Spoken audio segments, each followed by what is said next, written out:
నల్గొండ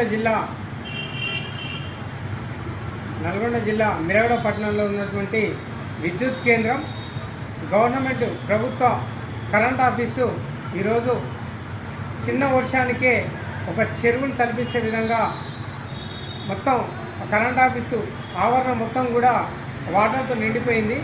ఈ వర్షం నీరుతో నిండిపోవటం వలన ఇక్కడికి వచ్చేటువంటి నిత్యం కరెంటు బిల్లు కట్టడానికి వచ్చేటువంటి వృద్ధులు కానివ్వండి, సామాన్య ప్రజానికం కానివ్వండి, తీవ్ర ఇబ్బందులు ఎదుర్కోవడం జరుగుతుంది.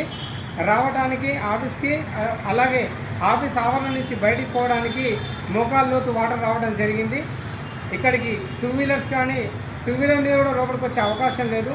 కాబట్టి అలాగే ఈ కరెంట్ ఆఫీస్ కాబట్టి ఏదైనా ఎడిటింగ్ చేయడం కూడా ప్రమాదం జరిగే అవకాశం ఉంది. కాబట్టి తక్షణమే మనం మిర్యాలగూడ మున్సిపల్ కమిషనర్ గారు, గౌరవనీయులు మున్సిపల్ కమిషనర్ గారు కూడా వెంటనే దీనిపై స్పందించాలి.